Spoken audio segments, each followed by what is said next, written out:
Hello and welcome to Skull Sessions, yeah. You want to hear that again for those who just came in? Skull Sessions, yeah. Welcome to the first episode of Skull Sessions, Vic's Skull Sesh.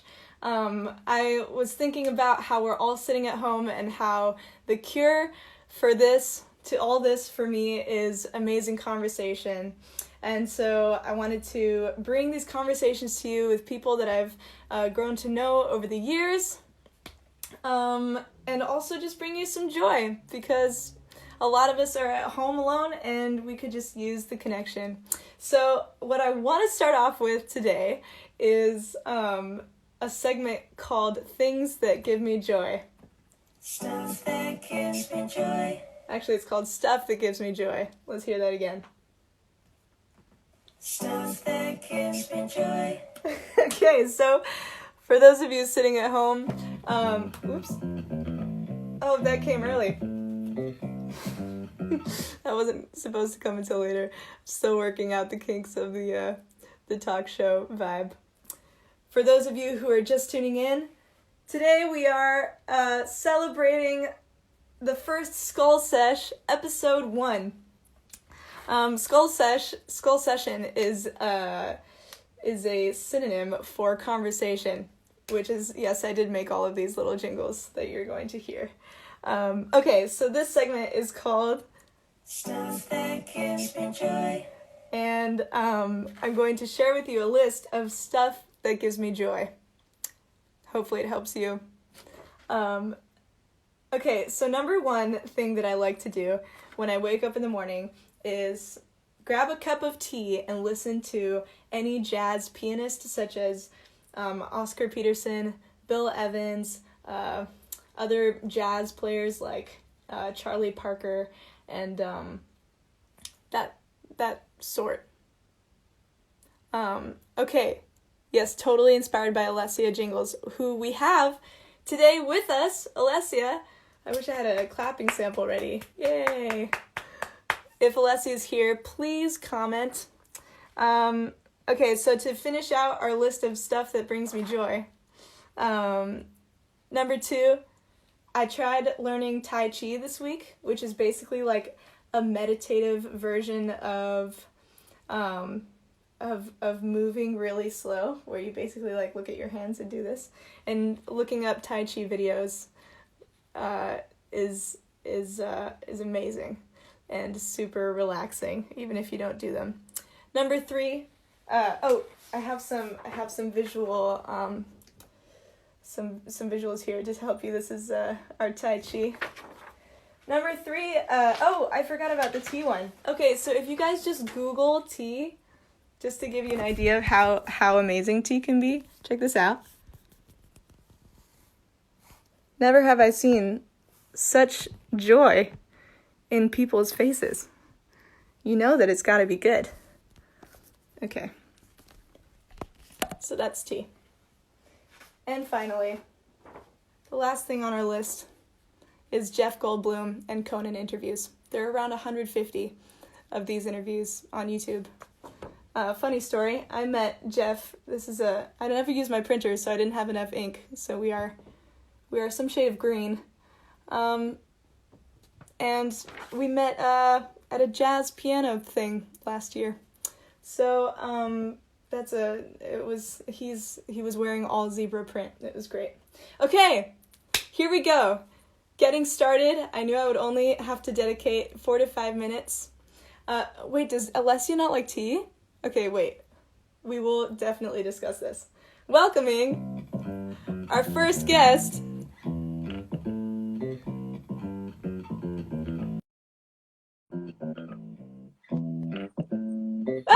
Yay! Yeah!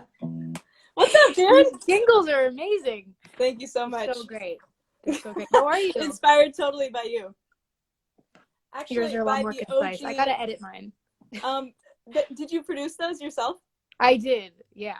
Dope. Can't you tell? They're very homemade. Exactly. Ditto.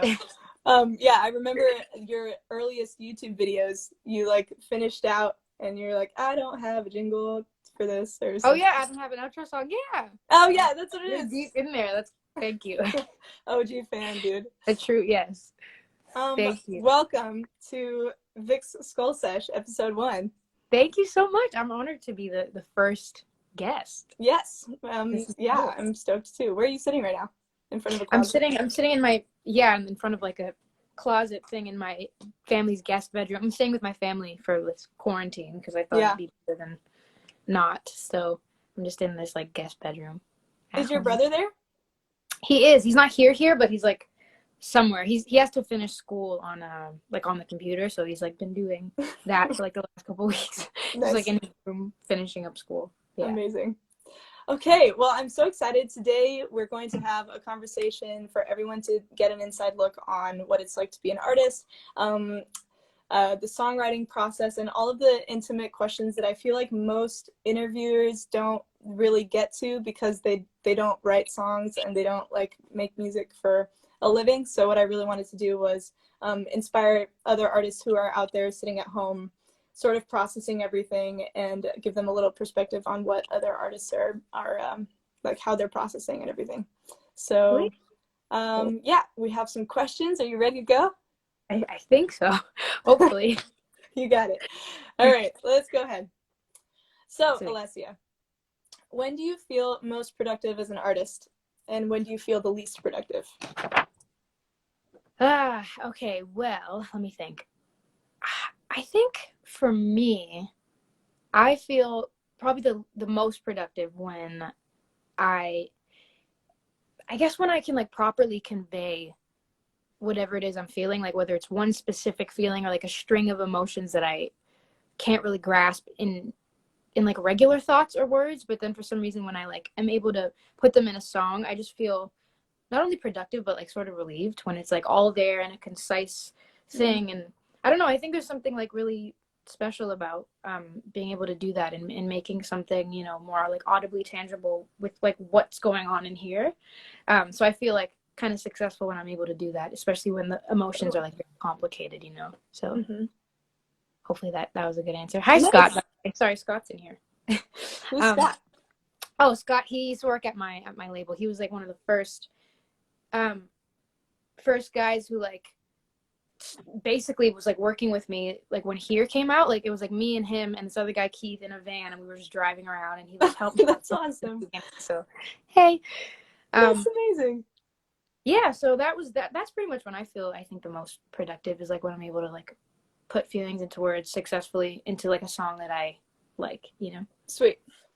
Okay, so in what ways have you been most like productive in quarantine, and have you had any challenges with songwriting, for example, and getting those feelings out? A little bit. I think it's challenging because when you're like stuck, I've been inside now quarantined for like I think this is the 24th day or something like that. So when there's like no experiences and no outside world or like barely any human interaction, it's hard to, I guess, pull from, like it's hard to figure out what to pull from. So It can be challenging, but I don't know. I've been trying to like do other things, like doing things that I guess never really had time for, like learning how to cook. Yeah. And taking up like old hobbies, trying to write things down, be more reflective. So in that sense, I've been very productive. But I guess in terms of songwriting, like a little bit, I've had some success, but I think I need some more human interaction before I can like write again. Well, I think that's super important for people to hear. Like there are other ways of being productive outside of strictly doing the craft that we like dedicate ourselves to. So taking time during quarantine and during all of this to learn how to cook. And for me, like I'm learning Tai Chi and I'm taking this like free online Princeton course on Buddhism and like other things that interest you. I think that can also fuel the fire of creativity indirectly, you know? So relieving yourself of that pressure to constantly be just writing rather than like expanding in other ways. I think that's really good for people to hear. Yeah, I think so too. It's also good to just like sometimes not do that. I feel like we can use this as an excuse to like reset as artists, because we're constantly like, I feel like as artists or like creators in any way, like our minds are always going, wheels are always turning, and we kind of feel like we always have to be producing something of some sort. And it's nice now to have this time and just to use it as a reset. Like if you don't feel like writing all the time, it's just good to like, I don't know, retrain your brain Cleanse. to like be a regular person and like not be thinking so hard, you know. So Yeah, that's definitely been it for me, and it's part of the reason I'm doing this whole thing is because the songwriting hasn't come so fluidly to me. I don't feel like I'm writing the best songs ever or even writing at all, so I'm trying to like channel it in different ways, you know what I in mean? other ways, yeah, exactly. Okay, so do you try to write songs even when songwriting doesn't come easily to you? And how often would you say you finish a song versus just starting with ideas?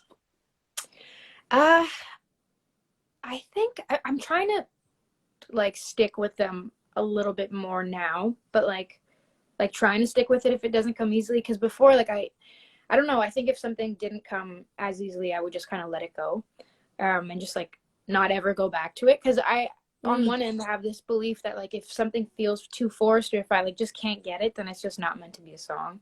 Maybe that's like a bad mentality, but I'm trying to like stick with it more. But yeah, I don't know, I think for me, like every time I don't write very often, and so when I do, I feel like it's a lot of like word vomit, you know, and that's my way of knowing that I need to be making that song. And so if it's more cerebral for me and I'm like thinking way too hard about it, then personally I just feel like, I don't know, like it's just not the time. Or maybe I'll go back to it like in a couple weeks or something. But the way that I prefer to write is just like a flow of like, you know, feelings and stuff like that. Yeah, cool. It sounds like you're more like your writing is based more on inspiration than daily method, which is really inspiring to hear. Oh, thanks. So okay, so oh yeah, we talked about this a little bit beforehand, but what are your top favorite lyrics by Oh my other God. writers? And also, like, if you have top 2 or 3, and then also favorite vocal performances. So we can take that one at a time. Oh my God, I know. So, okay, you told me about this question, so I had some time to like think about it. This is like, I never realized how hard it would be to like to narrow it down. I have some, but this is just some. This is like in no particular order, Totally. just some lyrics that have like really inspired me. So I'll do lyrics first, Mm-hmm. and then I'll do vocals. So my first, again in no particular order, I'm a huge fan of Andy Schaaf. He's a phenomenal Canadian songwriter Amazing. and Yeah. artist. And he has this one song called Lean On, and there's this particular lyric in there that's like one of my favorites ever. He says, "If I am the wintertime, you are the spring. You're always full of new colors. I'll take the leaves off of every single tree, and you'll always beautifully recover." And like, Oh every my time, God.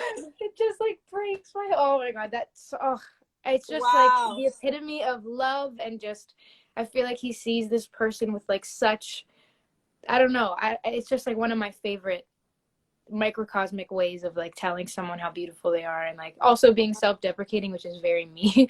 It's such a gorgeous lyric. It's one of my favorite songs of his, period. But that is like, oh, so good.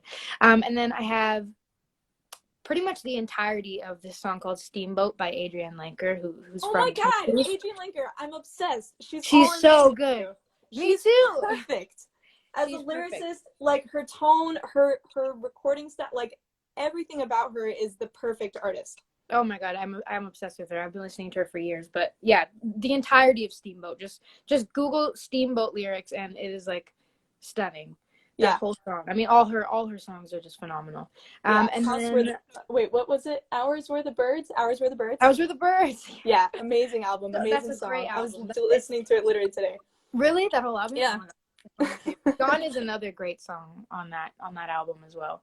Which one? Gone. Gone. Yeah. Yeah, that's a great one too.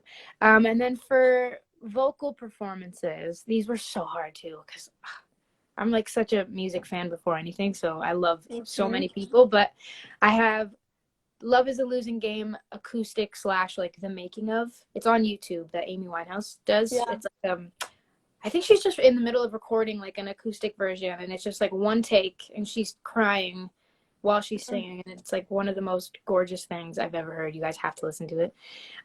Then I had Jasmine Sullivan singing a song called Backstabbers live. Oh my God. So insane. It So freaks good. me out how good Jasmine Sullivan is. She's one of my favorite vocalists Timeless. of all time. But this Yeah. in particular, I don't even know if this song is released because I couldn't find it on any like platforms, but this live version is like insane. It'll blow your mind. And then lastly, Leanne LaHavis, who's unreal. So good. She has a song called No Room for Doubt, and there's this version. Woo! It's a duet. Yeah, it is. But Yeah. she does a version on her own on this show called A Takeaway Show. It's like her walking through the street. Yeah. With her guitar in the air, just singing. And it is like, I've been listening to that for years. And it's like one of the things that made me want to like really take this, what I do, like seriously, is just that's crazy. I remember seeing her videos, like the So Fars and that video in particular, before doing music, like me at too. all. Yeah, I was in obsessed. school. Yeah, Oh so my you guys God. have to check those out. It's like some of the best stuff you'll ever hear. She's also the most beautiful human in the whole world. Like, oh my God, I love her. Ridiculous. We worked together when we opened for Coldplay. That's what I was gonna say. You know what? Did you play Sydney? Did I play? I don't think we did Australia. Did we? No, we didn't. You didn't? Or did I? No, we did Europe and US. Really? Are you sure you never? Because when I was I don't remember 18, I think I was 18, and I saw in Sydney. I saw Coldplay. I was also like kind of tripping. I'm not gonna lie. So, but I can't remember. Maybe it wasn't me then. No, I'm pretty sure it was Leanne, and then you, and then it must Coldplay. Have been. But I don't remember doing Australia. Maybe we did. It was so long ago. I know we definitely did Europe and US with them, but maybe we did do Sydney too. I don't know. Crazy. It's hard to remember. Yeah. Does anyone know if I did? Why don't I remember if I did Sydney with them? I feel like I didn't, but maybe I did. I don't know. Who knows? Anyway, did you fly for that tour? Yeah, oh my God, it was insane. Because I was doing like radio promo. I remember one day we were in like Sweden or something, or Switzerland. Then I had to fly to like Milwaukee and then fly back to Europe. We like flew the whole time. Oh, it was my crazy. God. Yeah, it was insane. I don't even know how I was alive for that tour. But that was like, you were flying like with Coldplay or on your own? Like on your... No, just on my own, like commercial, normal not with them. No. Like on my own.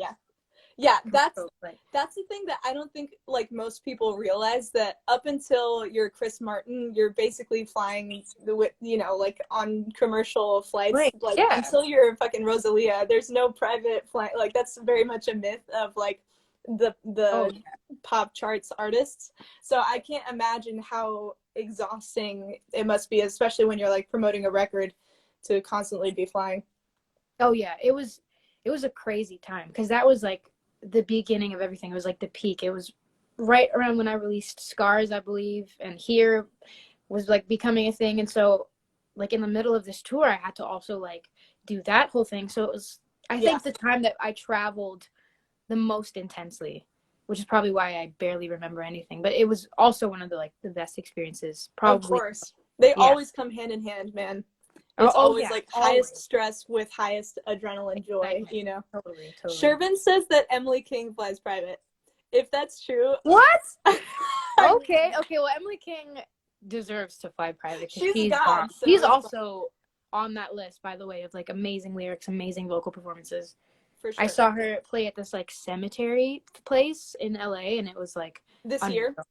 Yeah, like recently, a couple months ago. That's when we met up the next day. We did, yeah, we did. And I was like, if I known that you were a fan, I would have asked you. I didn't even know if you were in town. But yeah, crazy. That's awesome. Okay, not to digress, I will ask the next question. Okay.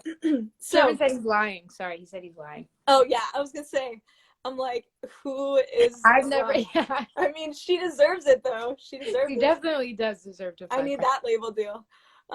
Okay, so what are your... Oh yeah, okay. Here's the question. How have your musical tastes changed over the years? Ooh, I think, man, that's a tough question. I think for the most part, it's pretty similar. I do think now, though, in recent times, I've become a lot more, I think, patient with music, if that makes sense. I think like before, if like I liked something, I liked it, and if I didn't, I just kind of would move on, you know, because I listened to so many things. But now I think I'm finding that I am just more patient, in the sense that I'm like letting things grow on me, and interpreting things, and like taking the time to like understand songs a lot more, which has allowed me to like appreciate so many different genres. Amazing. In like a whole new way. I don't know if that makes sense, but Oh, I think I've absolutely. just become a lot more patient as a listener now. Totally. I think I used to be more stingy with what I listen to, but now I'm kind of like even more broad. Yeah. Do you ever listen to songs that aren't in English? Yes, yeah. I there's this song that like all my fans make me sing all the time. It's in Portuguese. It's called Flor de Lis. It's a Oh, I just Portuguese saw that song, in a the Brazilian. comments. Oh my, It really? went like super viral or something like Oh that. my Was that god, what yeah, happened? it's crazy. I didn't even know that it was gonna even go online. But yeah, so a fan like recorded me singing it and then put it everywhere. But yeah, like I love like Brazilian music, obviously Spanish music. I have a song with Juanes, but I love listening to Latin music and specifically like music from Spain. Yeah. Um, when I was in Barcelona, I watched this like flamenco show, and it was one of the most gorgeous things I've ever seen. So It's I've been listening so so much sensual. Spanish music. It's gorgeous. It's Yeah. like their vocal abilities. Like Rosalia does that. Because I think she was trained in flamenco. Ugh. Like those run. It's like what is going on? It's some of my She's the favorite stuff. original. That's what I love so much about her is that she's totally staying true to the art of flamenco and Absolutely. Spanish music. My whole family is Spanish on my dad's side. So Oh I yeah, grew up in Barcelona and so Madrid. good. And like and it's just amazing to see her stunning ability to cross over to American like crowds and the market. I'm just like so happy that that I happened. know. Oh my She god, her Grammy performance insane. so good, So good. The so claps good. alone, I'm like, what the fuck? How is she even? I know it's like it takes a real like angle to even like Yeah, but also, do that. okay, here's a question I have to ask you off Yeah. the book. When you're playing in a obviously you wear in-ears for bigger venues and stuff, Yeah. but when you're doing like a say an award show performance and there's something intricate like a dance move or a clap or whatever, do you have to like anticipate it for it to show up on time on screen? You know what I mean? Like do it. Well, Because like I don't ever like dance on. yeah, But what do you mean? Like just anticipate it how? Like to do it well, earlier? because Rosalia's performance, she claps and on screen it looks like from on the TV it looks like it's like timed perfectly, but obviously there's a delay from when she claps to the track versus when it comes out through like the speakers or live. I don't, maybe it's a stupid Oh, that question. makes sense. Yeah, no, I don't know. I guess I've never had to do anything that involved that. Because like Hmm. it's usually like I'll play guitar or I'll just sing. So I've never had to like do any other sort of thing. Have you ever thought about doing choreography and stuff like that, or that's just never interested you? I don't know if Because anyone I wants to don't, see that's that. not, I'm not drawn to that at all. Yeah, like I don't think so. I mean, maybe if it called for it, like if it was something super artistic. I mean, I'm not very into the other form of dancing because I'm just not good at it. So like, like it's like a, Same. multiple dancers like hip hop type. I can't really do that. Yeah. Maybe if it was like something more artistic. Like I've always been interested in like body movements and like using your body in an artistic way. I've never really I don't think any of my music so far has called for it, but maybe For in the sure. future. I'm just not a good dancer to be real, so I don't know. I feel that. And that's probably the same reason I've never done it either. Yeah, right? I was thinking about that brought to mind your Growing Pains music video, which I feel like was quite rehearsed, right? With all the, Yeah, it was like that a was big ass production. and that was all one take. So we had to What? really prepare. Yeah, it was all done in one take. Obviously, That's with the crazy. exception of when the ground turns to the ocean. Obviously, that wasn't one take. But the entirety of the video, aside from the last second of it, was all done in one take. So we had to do like 20 because someone would always like mess up. But yeah, we had to rehearse that like 2 days before. So we rehearsed for 2 days. And then we just did it. So that was pretty challenging because I had to memorize all this Yeah. new movements that I've never done before while singing. And actually the hardest part of that video was the part where I was underwater. I was under like 15 feet of water with a whole suit on, with weights in my pockets, like sinking to the bottom. And then Whoa. that was probably the hardest out of all of that, like the Whoa. entire video. The rest was like, it wasn't that hard. It was just hard to get us all in sync because like someone would mess it up, or I'd forget something, or the camera would be off. So it was like, it took a lot of like heads to put that together. Do you ever lose your temper professionally? Um, not really. I'm very, it takes a lot for me to lose my temper. I mean, not really. Not on Yeah. things like that. I Yeah. get more like, I get more like, I'll get anxiety Just like and then I'll stressed kind of out. retract. Yeah, when I get stressed, I'll just like cry. But like I don't really like Yeah. lose my temper. Mm. Really. I have a pretty like high tolerance, I guess. Yeah, it Maybe feels too like high it, sometimes. it manifests one of a couple of different ways. Anxiety, it can either manifest in like temper or Yeah. like retreating. I'm personally the kind of person that like retreats, so I can't. I mean, like I often imagine myself being like a major label artist and having like a big music video thing like that, but it feels almost like I would cave under the pressure of like 100 people on set and stuff. So I don't know how you do it, you know. It's scary. Yeah, it's scary. But that's why I think I retract. I think I'd be too scared to even lose my temper because it's just so intimidating. But like you have to, I guess you have to remember that like the biggest challenge for me when I do this is like I always forget that I am in charge too, or that it's Yeah, my art. You know, I always just think I'm like part of something bigger than me, which makes me afraid to speak up. And I totally. think it's so important. What I'm trying to do lately, and definitely what I'll try to do once this is all over and I start back up again, is just like speak my mind more and like instead of retracting, just projecting, obviously in a still a positive way or in a kind way, but just like speaking my mind Being brave. on everything. Yeah, being brave. Yeah, exactly. Yeah, I totally feel that. I resonate deeply. Okay, should we get back to it? Yeah. Back to the original. Okay, where am I? I'm reading. Okay, how is life in the music? Well, you actually kind of beautifully answered this already, but how is life in the music industry different from what you'd imagined when you were just starting out on YouTube and before you like broke through to the pop space? I think I guess I didn't realize how small it actually was. Mm, Like I feel like I didn't realize it's very much like high school in a very weird way. Like everybody kind of knows totally. everyone. It's a very tiny world. It feels so huge to us. Like what we do, it's like our whole life. But in the grand scheme of like the world, we're like this tiny on like our community is like this small. So I didn't realize how like tight knit it was. Mm-hmm. And then also I mean, there's a lot more pressure than I expected. It entails a lot more than what I expected as well. I thought it was like, oh, you make music and then you put it out and that's it. But there's like so many factors that go into what you do, and it's not just about music. Like you have to be comfortable around people. You have to be comfortable speaking your mind. You have to like be professional and like Have the have vision ideas. for everything surrounding the music. Yeah.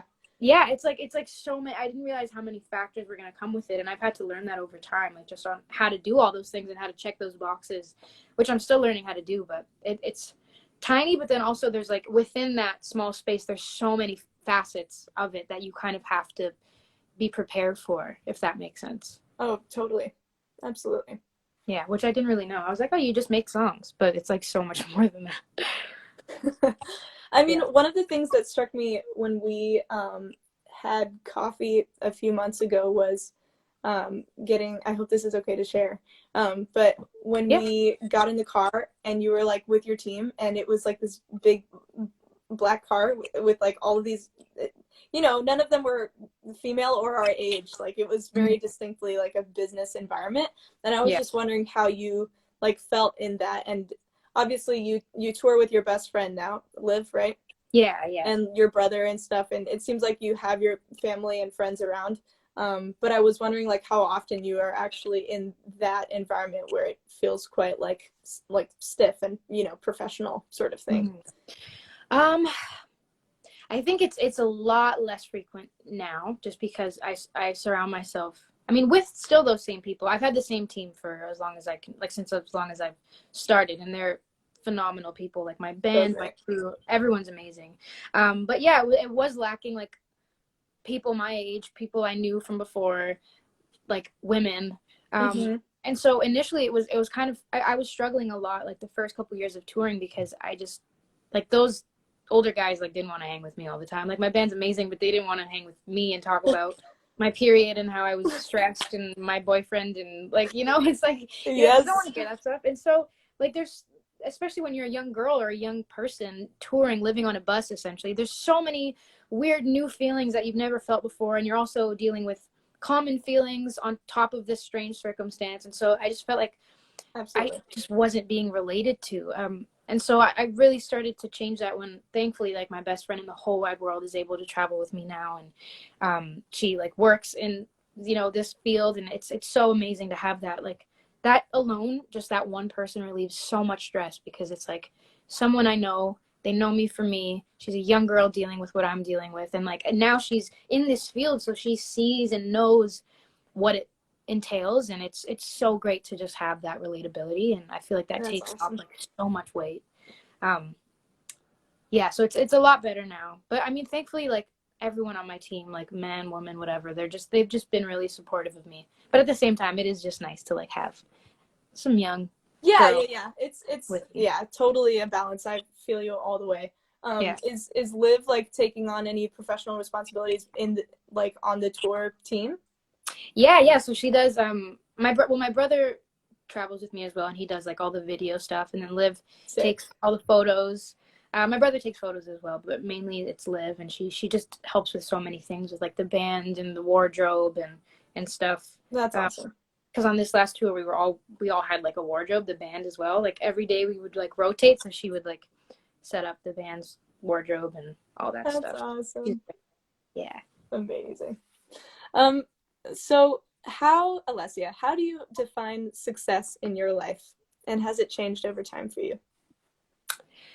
I think it sort of has. I think I've adjusted what success means a little bit more in these last couple of years. Because especially like online, people would love to tell you that you're not successful if you're not on any charts, or if you're low on the charts, or wow, like especially when you go from like having a number one song to like not having a number one song, and still putting out an album that people listen to, but it's not where it was. I mean, the industry is like this, and your career is always going to go like this, right? But sometimes when you're like this instead of up here, people will tell you that like you failed and you suck and you're not what you used to be, and you're this and you're that, and that can be that could feel so horrible, and you start to believe it if you don't adjust what success means. So I sort of have had to do that, thankfully so, because now I don't feel like a failure if something is not on the charts. I don't listen to what people say, because to me, success is, again, going back to what I felt was productive, like when I'm able to convey a string of emotions into a song that I love and that people love. And I mean, if one person likes it, like, that is successful, to me. And I've been reading this book called The Subtle Art of Not Giving a Fuck, which is a great book. So good. There's a chapter in there about like adjusting your scale of success and what that means. And if your scale's from here to here, if you're down here, you're obviously going to think you're a failure, right? But you just have to adjust your scale. And once I like really engraved that in my mind, it's been super helpful. So I'm glad that I've done that. Yeah. Wisdom, yes. I love growing up, don't you? Oh my God, yes. And then ungrowing up and then growing up again. Yeah, right. Yeah. I something that I say at my shows is like, we kind of, like you're saying with the waves, we kind of revolve from feeling like the shit to feeling like shit, and you just kind of go from one to the other, and you're just kind of trying to, go through each one, knowing that it won't last, but it's, I don't know, it's like just life. We go through waves. Yeah, totally. So what would you say to those who look at your life or any public figure's life with envy or lack? And have you had any struggles with comparing yourself to others? I mean, I think we all definitely have, in one way or another. For sure, I do all the time. But then I guess to answer the first part of that question, like what I would say to other people, I mean, people don't realize that like you were saying with like the private jet thing and like this pop star life, like it's really not that. a regular person, and I don't know, like you're never going to be exempt from pain or stress or anxiety or confusion, like no matter what your lifestyle looks like. And I mean, I think this quarantine is totally an example of that. It's like you have these people that you look up to, these celebrities who whatever, and they're on their couch just like everyone else. And so nobody is exempt from tragedy and pain and stress. And like my life is very similar to everybody else's, except I'm just seeing it through a different lens. It's not even that different. It's just really like I'm just in a different field than other people, but I don't think there's anything to envy. I think also like we're trained to envy other people because we're told like we have to be extraordinary at all times, you know, and we have to like achieve this. And so when you see people who have seemingly achieved that, then you think, oh, well, I haven't achieved that. So, you know, my life is normal, and that's not okay, but that's not the case. And also people who are up here are looking at people who are up here and thinking, always, why am I not up there? It's like a weird vicious cycle anyway. So there's no point in envying. You just have to like be happy with where you are if that's enough for you. And if it's not enough for you, reevaluate why it's not enough for you. Is it not enough because you have a dream, or is it not enough because you feel like you need to be more, you know, because of what other people say? And so again, it's like adjusting your scale, you know. Preach. Beautifully said. Thank you. Okay. So, as a human being, what is your greatest struggle away from art? Oh, this is a very hard question. Maybe to do most with like your age. Like, I feel like you and I, being similar in age, probably experienced very similar struggles. Like, for me, not to answer this question before you do, but like for me, the everything just seems really dramatic right now. And when I talk to my mom, who's 60, she's like, by the time you're my age, you just won't care. You won't care what other people think. You'll be, everything will be fine. You'll have it figured out. It's fine. But at this age, it feels like everything's so uncertain and emotional and everything. So anyway, handing it over. That's exactly it. It's like the uncertainty of things, like that's a huge struggle for me, because I'm just like, what am I doing with my life? Who am I? What's going on? And I think for me, I always like have trouble just like finding true joy in things. This is gonna sound super dark, but like just like letting where I am be enough. And I don't know, just like finding little joys and like truly feeling joy, you know, because I always am like just either stressing about something or overthinking every little point in my life. And it's been tough, because then you're never happy, because you're always looking either back or way too far ahead. And so I think just like staying present and finding true happiness and like learning where and how to find that has been like my biggest struggle. But I feel like that's so similar with everyone our age. Like we don't even know what joy looks like, really. Like what is where are you supposed to look for it? So that's been a weird thing for me. Yeah, I totally relate with that. I think so. The two thoughts that come to mind, one is I think with social media, we're kind of conditioned to, like we're saying before, compare and sort of think about constantly in everything that we do. It's almost like we're conditioned to think, how would this come across if I posted it? Or like, how would other people react to this, rather than just enjoying it for yourself. So really learning to do things for yourself rather than for anybody else, like void of anybody else's opinion or what you think they think you should be doing. You know what I mean? Sometimes when I read a book, I'm like, should I be like making a video for content right now instead of like reading this book, even though I love reading, you know what I mean? Exactly. Which is so stupid, because it's my life. Like, it's nobody else's life. Nobody cares if I read. But then the other thing is, this Buddhism course that I'm taking, one of the things that they talk about is that from an evolutionary standpoint, humans are designed to be dissatisfied. And from a Buddhism standpoint, that's the first self-awareness step, is realizing that the nature of humans is the unsatisfactoriness with life. And so the steps to like becoming enlightened are sort of realizing that we're wired that way, and that with practice and daily dedication, we can reprogram the way that our mind processes things. Wow. So that's been a lot of like the work that I've been doing, which I think will genuinely take a lifetime. Totally. Well, yeah, that's like nirvana. That's like when you finally, Right. Which I'm so interested in Buddhism too, because it's very much about like self, and like being fulfilled, and like, just like finding that, and looking inward, I guess. Right. And But finding that's joy in the so present. true. Yeah, and it's also sort of comforting in a weird way to know that it's just a human thing rather than a you thing, because it's always like Totally. everyone else is like seemingly figuring it out, and then you're just like, well, why am I not satisfied? But it's Exactly. strangely comforting to know like we're just all that way, Exactly. Very comforting. So have you ever felt like a fraud? That's my next question. Absolutely. Yeah, it's like that imposter syndrome thing, especially with music, because I mean, like with a song like Scars, right? So I was singing that song, and the peak of that song, not so much the peak, but like a little bit after it like came out, I guess, I was like super depressed, hated myself, hated everything in my life, was going through like such a hard time. Wow. And so having to sing that song, I feel like I'm gonna cry. Sorry. Having to sing that song, like, I felt like I was a fraud, because I'm like, here I am telling all these people to love themselves, and like I'd never do this. This is so stupid. That's okay. No, it's not. Let it out, girl. Yeah, I know. You're loved. You're accepted.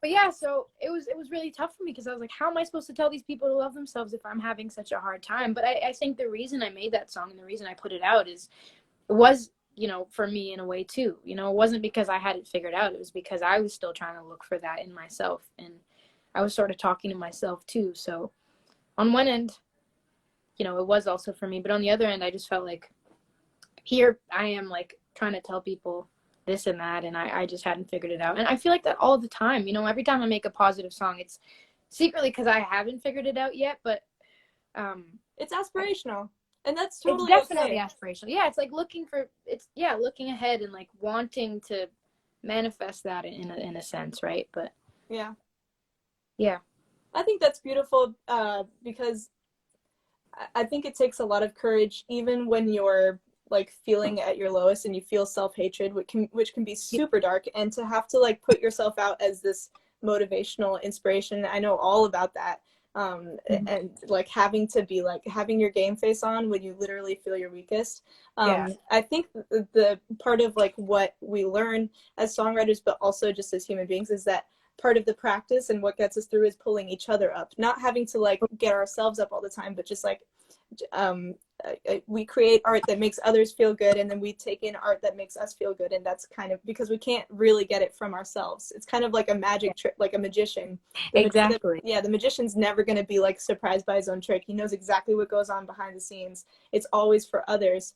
But you can have that sort of giving and receiving thing, which I think is the most beautiful thing about human connection. And that's part of the reason that I like wanted to do this, because I think that that's like what's going to get us all through. You know what I mean? Totally. Yeah, no, it's so good what you're doing. Yeah, I totally agree. And I think also just like being honest too. Like I have so many songs that are where I'm not feeling so hot, and just admitting too. I think we need a little bit of both. We need aspirational, but we also need like where we're at right now, and that's also comforting for others too. Like they don't always need an answer or like a conclusion. It can just be like, I feel shitty too, and we're in it together. So yeah. They both. Thank you for being so honest and open. Thank you. Oh my God. Thanks for having me. Sorry I like got all weird. No, I'm such an emotional person. I'm just always a mess, but this was great. I feel so similarly with my song Drama. There were a couple shows where I was just feeling literally like the worst artist in the world. Like I would get off stage and literally think to myself, I am the worst artist who's ever been alive. Oh my God. And like literally lay on the floor. Like the guys that I was opening for were so sweet and kind, and they'd come and like just like lay on the floor with me until I felt better. But my body just crashed because I felt like such a fake being on stage, being like, I overcame my disability, and now I'm here and I'm great, and I'm gonna encourage you to be great. And like it's just not that easy, you know what I mean? And so it really like helps, for me to hear, especially because I love that song. And I was a teenager listening to that song, your song, when I felt ugly, and it like helped me through the day, honestly. So it's really like touching to hear the reality of like that complexity, Mm-hmm. you know. Yeah, really. So thank you for making me feel pretty when I was a little Oh, girl. but you are. Oh my God, you're incredible. You're beautiful and so talented, and it makes me sick for how good you are. So I don't know how you could ever feel like you're bad. You're so good. Same. Thanks. Thank you. Okay, so in your eyes, we only have a couple questions left, and also I think we're running out of time because this thing like caps at an hour. Yeah, I know. Yeah, so we had to fit our little bit in at the end. Yeah. So in your eyes, maybe I'll just skip this one. Last question. Man, okay, sorry, I gotta decide. You have to pick between two. Yeah. Okay, we'll just finish off with this, and then we'll do our outro segment. In your eyes, what is the role of an artist during times like these? And are you holding yourself to an expectation, or taking it easy? Well, I think on one end it's good to not put pressure on ourselves, because again, we're going through it as much as everybody else. And while we are usually like a vessel for connectivity and like entertainment and making people feel better, or like some sort of escapism, like it's good to reflect on our own. But at the same time, I think we do that this is our job. Like if there's any field, if there's any community that's supposed to like help people feel like we're, connected, it's us. So on one end, I do, which is great what you're doing, and I'm trying to do that. I'm trying to like talk about stuff and make people feel connected. So yeah, I guess yes and no. It's a balance. I think it's important for us to do what we do to help other people, but also like keep ourselves in mind and know that there's no expectation, there's no pressure to entertain and like move outward if we need to like deal with this too, because it's a sad thing. People are grieving their family members, people are like reflecting and resetting, and it's important to do that as well. So I guess it's a balance. Nice. Yeah. Stellar. Thank you so much. Thanks. So do you want to go first in this Oh my gosh, sure. I made this really, really shitty thing on Logic. It's very bad, but okay, so I'm gonna do you want to explain? Yeah, you go. Me? Okay. Yeah. So we thought, since I'm such a huge fan, and you are hopefully a fan of mine as well. We thought that we would like play a little bit of each other's songs. I love the song of yours. It's phenomenal, and I want to play it. I'm not going to do it justice, so don't expect it. Whatever. But yeah, I made this like really shitty thing on Logic that I thought would be kind of fun, but this is horrible. Okay, I'm sorry if I mess it up. This is me doing a little bit of drama because I love this song. I'm so excited. I have like no metronome, so hopefully I started at the right time. Wait, let me make sure that it's working. Okay. I'm magical, spiritual, only soul. That's my highest self. Okay. I'm more than just beautiful, and I don't need nobody else. In the world you live in, maybe I don't fit in. I'm magical, spiritual, only soul. There's my higher self. You go your way, I'll go mine. I could do without the drama. Oh shit!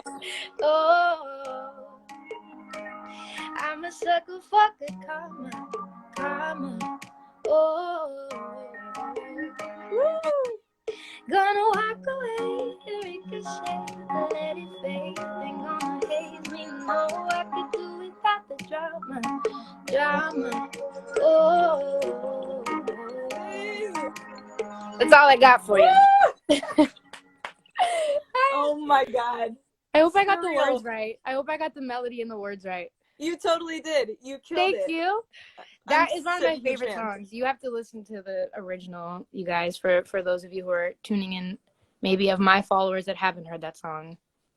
That song already has, your version of that song already has more streams than my version will ever have. But totally no, absolutely not. You're insane. Indie artist props. It's totally fine. No, are you kidding me? You're insane.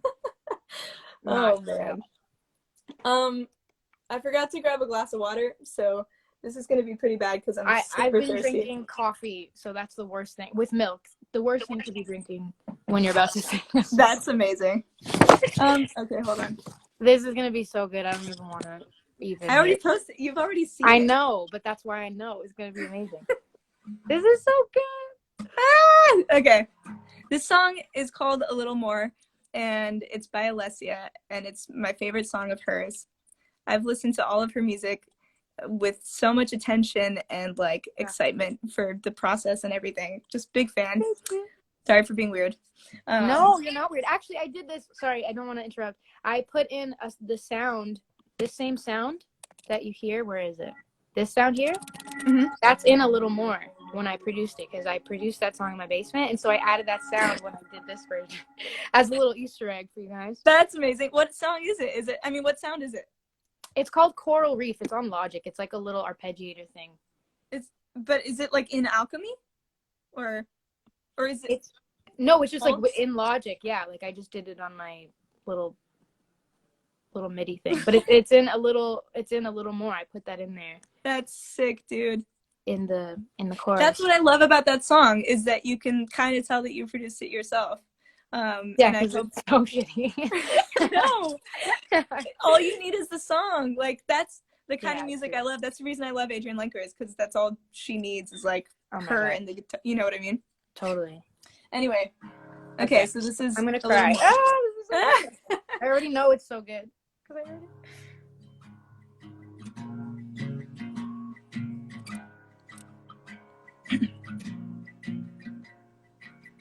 There you are with your college friends. You played in the marching band. I can't help it, wish I knew you then, but I guess I know you now. Looks as if I stumbled right into the palm of your hand. Hey, Mr. Knock on my door. I'm sorry that I've been emotions galore. Am I crazy for a little bit more? A little more of you. A little more of you. This feeling's hard to ignore. Please say you'll never get bored. Am I crazy for wanting a little bit more? A little more of you. A little more of you. Ugh. I'm gonna pass out. That's so beautiful. I messed up. I should have said messed up where? You're great. Oh my god, that's your song now. You could have it. That's your. It's not mine. I love that song, man. Thank you for writing such beautiful music, for your courage and your artistry. It feels so good to have someone close to my age, like out there, just representing the best of what humans can be. And you really inspire me. Like I feel majorly influenced by you and your personhood and your heart and your music. So just thanks for being you. Oh my god, that was so sweet. Thank you for being you. I feel the exact same way about you. I think you're phenomenal. You're so great at what you do. Such a beautiful songwriter. Your voice is like, thank you, gorgeous. And yeah, thank you so much for doing this, for having me on. Thanks for being here. Supportive of me. You're so sweet. Oh my god, thank you. This is so much fun. So we gotta try the FaceTime co-write at some point. Yeah, I know. We gotta do that. I've done one successfully now. Really? Actually, yeah. I have two. It was like half. We still haven't finished, but I was actually surprised at how it worked out. So cool. Yeah. Great. Well, thank you so much. Thank you. And thanks everybody watching. Love you. Yeah, guys. Thank you guys. Thank you so much. Is there anything else you want to say to your millions of fans? Oh my god. Man, thanks guys. I don't even know what to say. They know how I feel about them. I love them so much. They're so sweet. I'm seeing some of them in the comments. They're the best. Yeah, thank you. This is really fun. And stay home, everyone. If you guys aren't already, you should be. Yes. Stay home, smile, laugh, hug each other. Yes. And thank you so much, Alessia. Be safe. Thank you. You too. Bye. Bye. Thanks. Oh my God, that was so fun. So much fun. Thank you guys so much for joining us tonight. Hold on, I gotta pull up the theme song again. Soul sessions, yeah, yeah, yeah. I can't thank you enough. This was such an amazing conversation. Alessia is so brilliant, and I'm so happy that so many of you tuned in. We will be back next Sunday, same time, 4 p.m. EST, with another session to be announced. It will be an amazing singer, songwriter who I love so much. I'm very, very stoked. And go check out Alessia's music. Obviously, most of you, if not all of you, are her fans. This was so much fun. Thank you, guys. My heart is full. Keep smiling. Love each other. Be kind. And watch some Jeff Goldblum interviews if you need entertainment, like I said. Thanks so much.